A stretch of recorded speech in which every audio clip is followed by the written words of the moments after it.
Now, in the next fight, I had a bet on it. It did lose, but I more want to talk about the controversial decision, split decision, and putting parentheses all over that.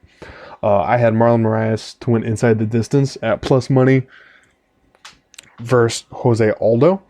And I explained clearly why I thought that on the podcast. And the main reason I don't think it happened is, and I never thought this, I would say this about like Aldo or Aldo's camp in Well, it almost general. you almost had it in the first round. I know. But, and honestly, I think that would have happened if, because forever you heard about Nova Uniao and specifically Aldo's terrible weight cuts.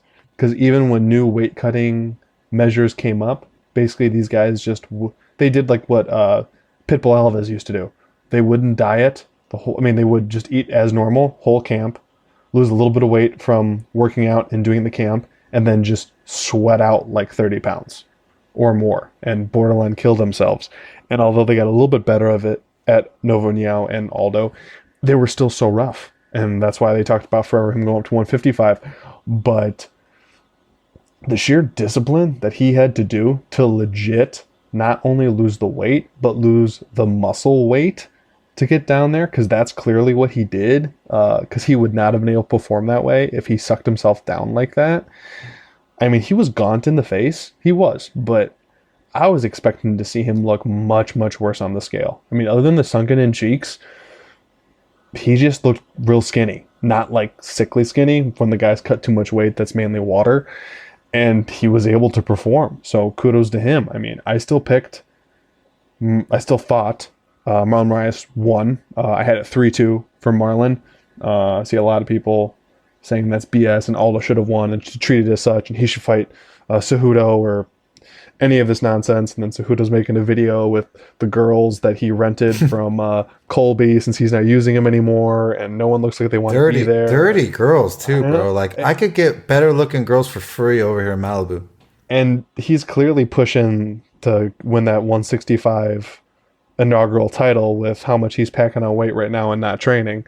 So whatever weight he comes back at is going to be an issue. I thought Marlon Moraes looked good. I mean, he was faster in the early goings, which was clear, and that's what I thought would be the kicker. I mean, no pun intended, because I thought that's what was going to take Aldo out. And like you said, he was close to it, and I was borderline counting my money when that happened too.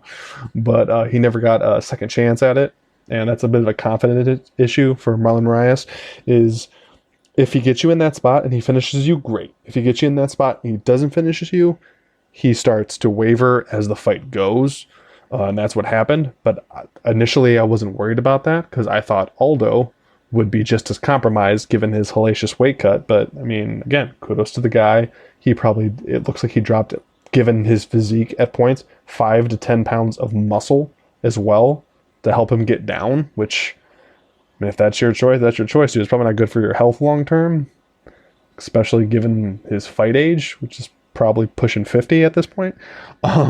But that's all I want to say on that point. But still, kudos to Jose Aldo. He looked amazing for a dude that used to barely be able to make 45. So, Mike, thoughts on this fight? It was an actually pretty entertaining fight versus some pretty high level mixed martial artists. I was pretty scared the whole fight after the first round because I just didn't trust the fight in general because Jose Aldo just kept coming, man, and I just was hoping he'd gas and he wouldn't. But I thought that Moraes edged it a little bit with better defense, and I know that some people said he's running, but I mean Floyd Mayweather made a career of running and not getting hit. So I mean I don't even know what to say about it anymore. I mean it's like you run and don't get hit. People say you run. I mean you didn't get hit. So I mean I mean when is it defense and when is it running? It's running when Conor McGregor's got his back to Nate Diaz when he's winded as could be.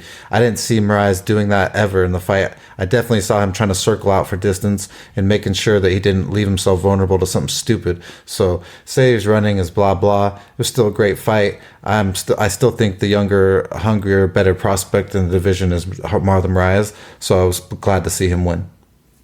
Well, one last quick thing on that point before I move on. I don't want to drown the whole thing about this fight. It's not even a title fight. But at some point, he was being more defensive because dude just got finished in his last fight Yeah. So he's just being a little more conservative. But whatever. I'll take that on the chin. I'll take the loss of the inside the distance. I still think he won the decision, and he did win the decision.